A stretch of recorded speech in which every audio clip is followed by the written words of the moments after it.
그럼 이제 여섯 번째 질문은 클라우드 서비스는 어떻게 제공되나요? 입니다. 서비스 요 질문에 대한 답은 이제 서비스 제공 방식을 설명할 때 많이 활용되는 서비스 모델을 통해서 한번 말씀을 드려보도록 하겠습니다. 우선 가장 먼저 아셔야 되는 모델은 책임과 위임에 따른 서비스 모델입니다. 보통 이아스 혹은 아이아스, 사스, 파스로 구분하는 모델이고요. 아마 많이들 들어보셨을 것 같습니다. 이 모델의 핵심은 클라우드 서비스 제공자가 책임지는 범위를 구분한다는 것입니다. 즉 그림에서 보시는 바와 같이 고객이 책임지는 영역 그리고 CSP, 클라우드 서비스 프로바이더가 책임지는 영역에 따라서 영역이 달라짐에 따라서 모델이 구분된다는 것입니다. 설명을 드려보자면 온프레미스일 경우에는 분리장비에서 애플리케이션까지 모두 고객이 책임을 집니다. IaaS의 경우에는 물리장비를 가상화해서 가상 서버를 제공해 드리는 영역까지는 CSP가 책임을 지고 나머지는 고객이 관리하시는 서비스 모델입니다. 파스는 CSP가 OS 위에 미드웨어와 런타임 영역까지를 책임지고 제공해 드리고 있고요. 어, 가장 오른쪽에 있는 사스는 가장 윗단의 애플리케이션 영역까지 전부 CSP가 책임지는 서비스 모델입니다. 많이들 사용하시는 오피스 365와 같은 서비스가 이런 사스에 해당한다고 보시면 되겠습니다. 네. 그리고 요즘에는 컨테이너와 서버리스 개념을 추가해서 책임 범위를 구분하는 모델을 보시는 바와 같이 좀 확장하기도 합니다. 아이아스와 파스 사이에 컨테이너 서비스인 카스가 들어가고요. 그다음에 파스와 사스 사이에 서버리스 서비스인 파스를 집어넣어서 구분하기도 합니다. 그래서 이 모델 같은 경우에는 앞에서 설명드린 CSP와 고객이 책임지는 범위를 구분하는 것에 더해서 고객이 스케일, 즉 IT 워크로드의 규모를 결정하는 영역을 추가로 구분을 하고 있습니다. 예를 들어서 IaaS 같은 경우에는 가상 서버에 대한 규모, 즉 VM에 대한 규모를 고객이 결정한다고 볼 수 있고, 카스는 컨테이너에 대한 영역, 그리고 파스는 개별 펑션에 대한 설정과 어떤 펑션에 대한 어떤 규모를 고객이 결정한다는 것입니다. 네, 다음 모델은 IT 자원의 소유 주체에 따른 서비스 모델인데요. 역시 많이들 들어보셨을 프라이빗 그리고 퍼블릭, 하이브리드 클라우드로 구분되는 모델입니다. IT 워크로드를 수용하는 클라우드 인프라의 물리적인 위치가 어디인가에 따라서 구분하는 것입니다. 그림에서 직관적으로 아실 수 있듯이 프라이빗 클라우드는 고객사의 사이트 내에 IT 환경의 클라우드를 구축하는 것입니다. 퍼블릭 클라우드는 CSP, 즉 클라우드 서비스 프로바이더의 사이트 내에 물리 인프라가 구축되고 해당 자원을 공유하는 구조로 제공이 되는 것이고요. 그리고 직관적으로 아시다시피 이제 하이브리드 클라우드는 보통 프라이빗과 퍼블릭을 둘 다 사용하는 것을 의미합니다. 그래서 이 내용을 조금 더 명확한 이 내용에 대한 조금 더 명확한 정의가 궁금하시다면 화면에 보이는 표를 참조하시면 되겠는데요. 역시 앞에서 이제 소개드렸던 그 리스트의 정의에 좀 따왔습니다. 그래서 보시면 프라이빗 클라우드는 다양한 사용자로 구성된 단일 조직에서 독립적으로 사용할 수 있도록 제공하는 클라우드. 그리고 퍼블릭 클라우드는 일반 대중이 공개적으로 사용, 즉 오픈 유지할 수 있도록 제공하는 클라우드다. 그리고 하이브리드 클라우드는 복수의 서로 다른 고유한 특성을 가진 클라우드 형태로 제공되는 것이다. 이렇게 이해하고 넘어가시면 좋을 것 같습니다. 그런데 클라우드 서비스 모델은 이게 전부일까요? 예, 물론 아닙니다. 클라우드가 사용화된 지 제법 오래된 기술이니만큼 서비스 모델에 대한 구분도 매우 다양한데요. 여기서는 조금 더 이제 들어보셨거나 아니면 들어보실 필요가 있는 서비스 모델 두 가지를 더 소개드려 보도록 하겠습니다. 하이브리드 클라우드에 더해서 요즘에는 멀티 클라우드라는 용어도 많이 사용을 합니다. 멀티 클라우드는 두 개 이상의 CSP, 즉 클라우드 서비스 프로바이더가 제공하는 복수의 클라우드 서비스를 활용하는 것입니다. 주로 특정 벤더에 워크로드를 집중시키지 않고 분산할 용도로 활용이 되고요. 복수의 퍼블릭 클라우드 사업자를 이용하는 경우가 이에 해당한다고 보시면 됩니다. 여기에서 하이브리드 클라우드를 사용하시면서 즉 프라이빗과 퍼블릭을 다 같이 이용을 하는데 퍼블릭 클라우드는 2개 이상의 CSP를 이용하신다는 케이스가 있을 수 있습니다. 이때는 하이브리드 멀티 클라우드를 이용하신다라고 부르기도 합니다. 예. 다음으로는 요즘에 역시 많이 이야기되는 엣지 클라우드 모델이 있습니다. 엣지 클라우드는 한마디로 정의하자면 중앙 집중화되어 있는 즉 센트럴라이즈드 클라우드를 분산하고 확장하는 개념이다. 이렇게 보시면 됩니다. 조금 더 상세한 정의를 보자면 엣지 컴퓨팅은 분산 컴퓨팅 패러다임의 하나로서 컴퓨팅과 데이터 스토리지를 그것이 필요한 장소로, 그것이 필요한 물리적인 위치로 조금 더 가까이 이동시키는 모델입니다. 그래서 보통은 이제 서비스 응답 시간을 최소화하기 위한 용도로 이동을 시키고 있고요. 그래서 센트럴 클라우드의 중앙 집중형 특징으로 인해서 발생할 수밖에 없는 지리적인 한계를 엣지 클라우드가 나옴으로 인해서 상호 보완하면서 사용할 수 있게 되었다. 이렇게 이해하시면 좋을 것 같습니다. 자, 그런데 이렇게 지금까지 설명드린 여러 가지 서비스 모델을 과연 다 알아야 될까요? 클라우드도 하나의 서비스인데 이 서비스를 사용하기 위해서 과연 이렇게 복잡한 모델을 다 알아야 될까요? 머리 아프게 말이죠. 예, 그래서 하나의 조언을 더 드려보고자 합니다. 예, 가트너로부터의 조언이 있어서 간단하게 한번 소개드려보고자 하는데요.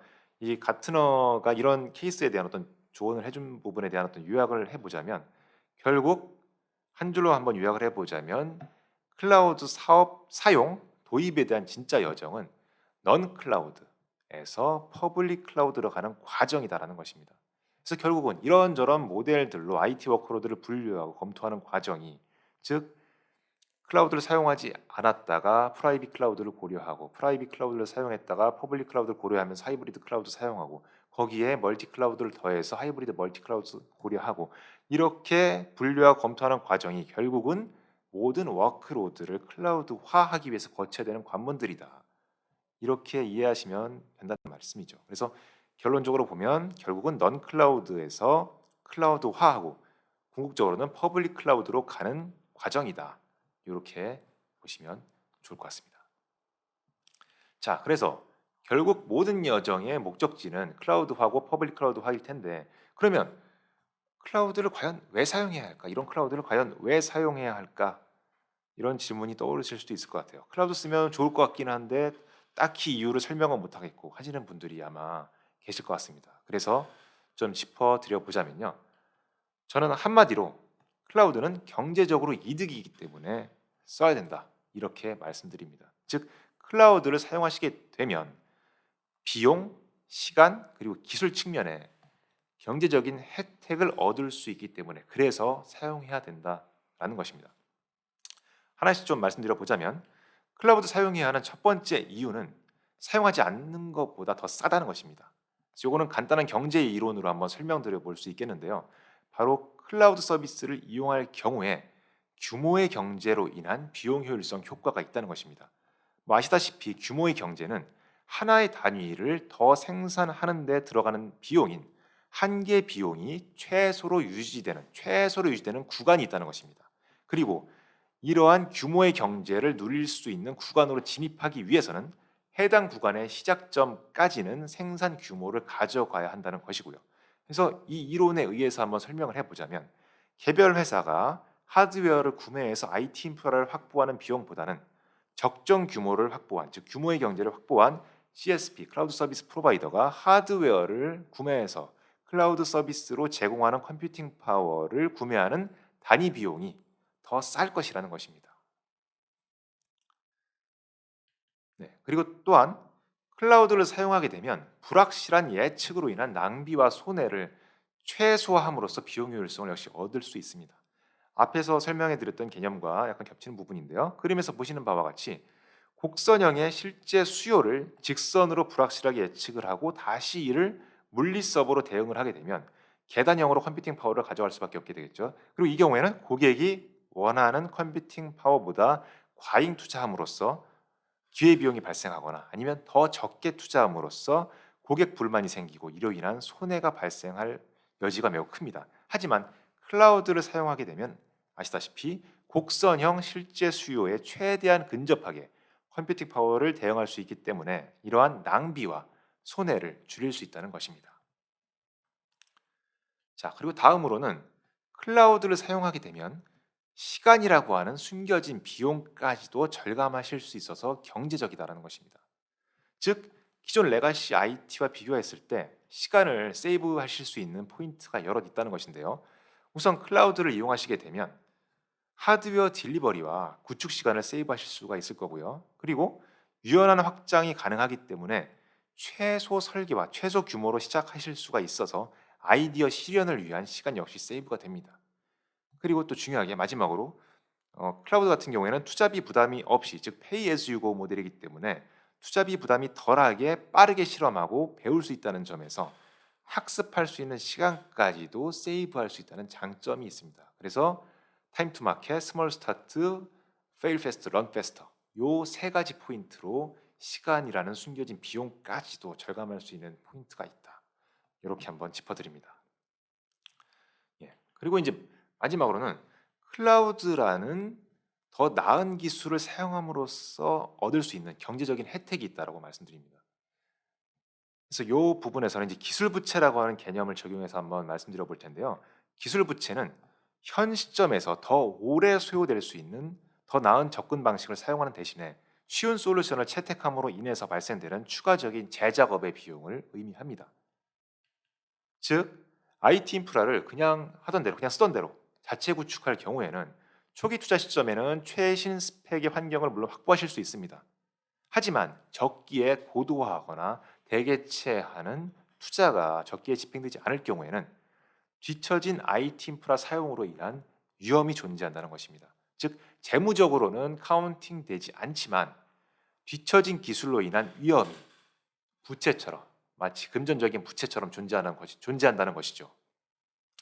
따라서 CSP가, 클라우드 서비스 프로바이더가 주기적으로 스펙업을 해서 기술 부채가 거의 없는 클라우드의 워크로드를 수용하시는 것이 장기적으로 보더라도 더 경제적일 수 있다라고 말씀드리는 것입니다. 예, 다음은 클라우드를 지탱하는 기술이 무엇인가요? 라고 하는 질문입니다. 네, 필요한 질문입니다. 하지만 답하기가 조금 막막하기도 합니다.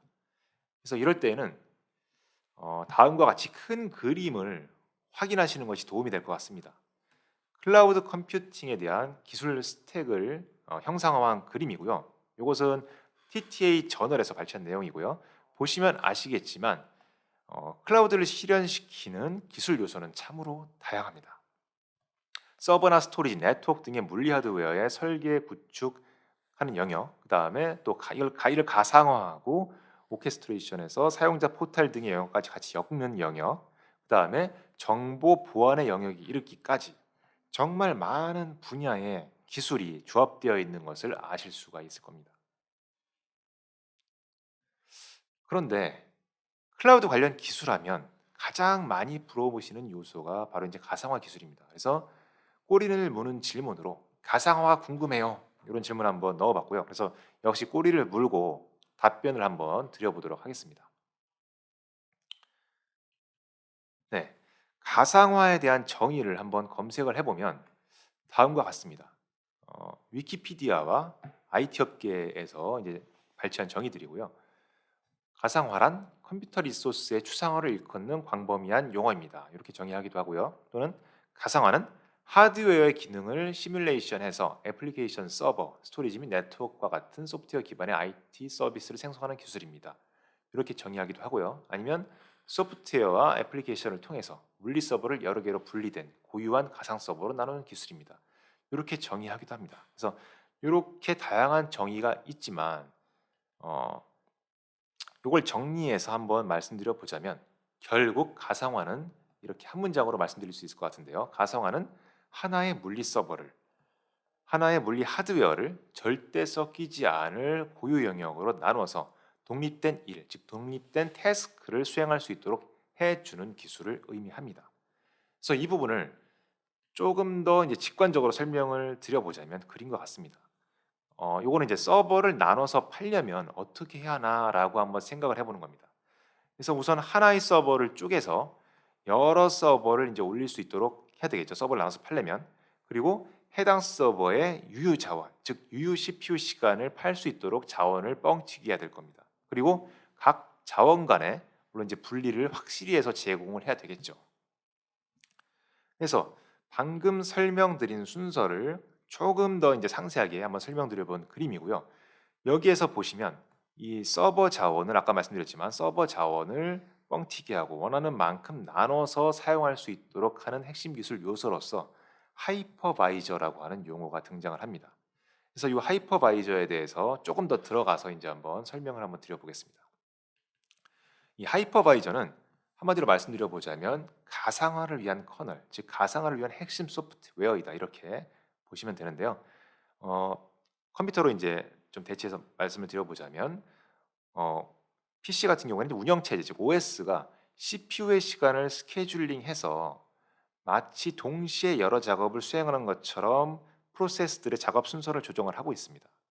그래서 이와 마찬가지로 하이퍼바이저는 가상화를 위한 가상화 영역으로 바꿔서 말씀해 보자면 하이퍼바이저라는 가상화를 위한 커널이 물리 하드웨어의 CPU를 사용할 운영 체제들을 스케줄링하는 것이다. 이렇게 한번 설명드려 볼 수 있을 것 같습니다. 그래서 결론은 이제 물리 하드웨어의 하나의 CPU를 여러 OS가 마치 동시에 사용하는 것과 같은 효과를 낸다는 것입니다.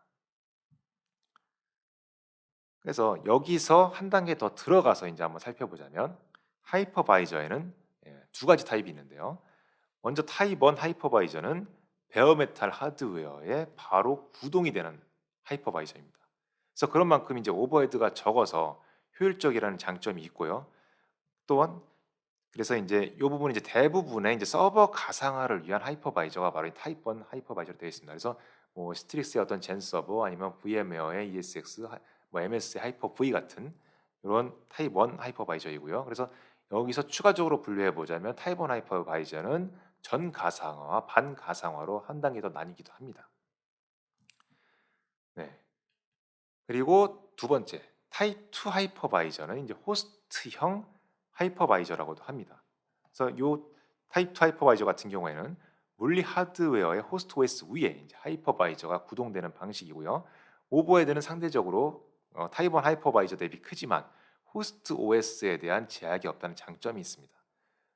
그래서 이제 버추얼 박스나 아니면 VM웨어 이제 워크스테이션 그리고 뭐 패러렐스와 같이 우리가 흔히 이제 PC 환경을 가상화하기 위한 용도로 좀 많이 주로 쓰이고 있습니다. 예. 다음은 이제 벌써 제가 12번째 질문을 설명드리고 있습니다. 그래서 마지막 이제 꼬리를 무는 질문으로 클라우드와 가상화의 차이. 그래서 가상화 기술 아까 전에 말씀드렸는데 그럼 이 가상화와 클라우드는 대체 뭐가 다른가요? 라는 역시 이제 꼬리를 무는 질문인데요. 일단 한마디로 좀 답을 드려보자면 가상화는 기술이요, 클라우드는 서비스이다. 이 점에서 차이가 있다고 저는 말씀드릴 수 있을 것 같습니다. 즉 가상화는 앞에서 말씀드린 바와 같이 서버를 나누는 기술입니다. 즉 물리 하드웨어를 하이퍼바이저를 통해서 가상화 리소스를 만들어서 절대 섞이지 않는 공간으로 나눠서 제공하는 것이 이제 가상화 기술이고요. 클라우드는 이렇게 가상화로 만들어진 리소스들을 모아서 즉 풀드해서 관리 소프트웨어와 인터넷을 통해서 독립된 복수의 사용자에게 멀티 테넌트 형태로 제공하는 서비스이다. 이 점에서 가상화와 클라우드가 다르다. 이렇게 말씀드릴 수 있을 것 같습니다. 그래서 다시 한번 요약해서 말씀드려보자면 가상화는 기술이고 클라우드는 서비스다. 이런 차이가 있다라고 이해하시면 좋을 것 같습니다. 그래서 다음은 클라우드가 가진 서비스로서의 주요 특징에 대해서 좀 언급한 내용인데요. 역시 제가 클라우드에 대한 정의에서 소개해드렸던 리스트에서 정의한 클라우드의 특징입니다. 그래서 주요한 포인트만 뽑아서 한번 좀 말씀드려 보자면요. 클라우드는 주문형 셀프 서비스로서의 특징이 있습니다. 즉 온디맨드 셀프 서비스로서의 특징이 있다고 얘기를 하고요. 그래서 사용자 스스로 컴퓨팅 기능, 즉 서버 시간과 네트워크 기반 저장소 등을 배포할 수 있는 특징을 갖고 있다. 그리고 광범위한 네트워크 접속의 특징, 즉 브로드밴드 네트워크 액세스의 특징이 있는데 모든 기능들이 네트워크 즉 인터넷을 통해서 사용 가능하고 그리고 표준 동작 방식, 표준 메커니즘을 통해서 접근이 가능하다. 한마디로 뭐 API를 통해서 이제 그 인프라 리소스를 배포하거나 이런 동작을 의미하는 것 같습니다. 그런 특징이 있다고 정의하고 있고요. 그 다음에 리소스 풀링이라는 특징이 또 있습니다. 그래서 앞에 잠깐 말씀드렸지만 클라우드 서비스 제공자의 컴퓨팅 자원은 멀티 테넌트 모델을 활용해서 복수의 사용자들에게 제공이 가능해야 되기 때문에 미리 확보 공유될 수 있도록 풀드 되어 있고 이는 사용자의 수요에 따라서 서로 다른 물리 가상 자원을 동적으로 할당하고 재할당할 수 있음을 또 의미합니다. 그리고 신속한 탄력성을 가지고 있다라고 역시 얘기를 하는데요.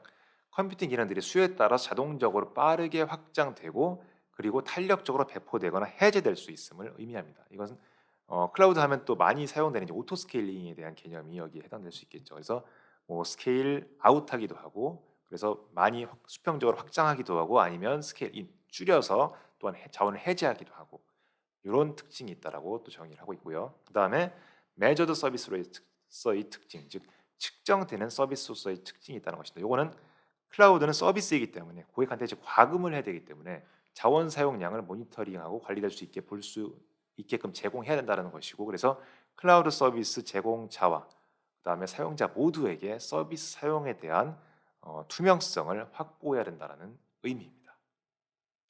예, 그래서 이렇게 클라우드와 가상화가 다른 점까지 말씀을 드리면서 클라우드가 가진 서비스로서의 특징까지도 말씀을 드려봤습니다. 그래서 저는 이번 시간에 어, 클라우드 전체에 대해서 이렇게 전부 디테일하게 속속들이 말씀드릴 수는 없었지만 자그마한 12가지의 질문을 가지고 여러분께서 좀 궁금해하실 만한 12가지의 질문을 뽑아가지고 어, 작게 또 빠르게 한번 좀 답을 드려보는 시간을 가졌습니다. 그래서 요 12가지의 질문이 여러분들이 클라우드에 대한 어떤 아웃라인을 대략적인 개요를 머리에 좀 넣으시는데 도움이 되셨기를 진심으로 바라고요. 네, 그래서 벌써 이렇게 시간이 40몇 분이 흘러서 첫 번째 세션을 이것으로 좀 마무리 하려고 합니다. 그래서 휴식을 좀 취하시고요. 두 번째 세션은 11시부터 11시부터 시작을 하도록 하겠습니다. 그래서 두 번째 세션은 앞에 제가 지금 말씀드린 클라우드에 대한 아웃라인을 기초로 해가지고 제가 이제 그 첫 번째 아마 그 클라우드에 대한 최초에 나서 토종 클라우드에 대한 어떤 최초의 질문들 세 가지를 잠깐 보여드렸을 텐데요. 그 질문에 대한 답으로서 KT 클라우드 오버뷰에 대한 세션으로 한번 진행을 해 보도록 하겠습니다.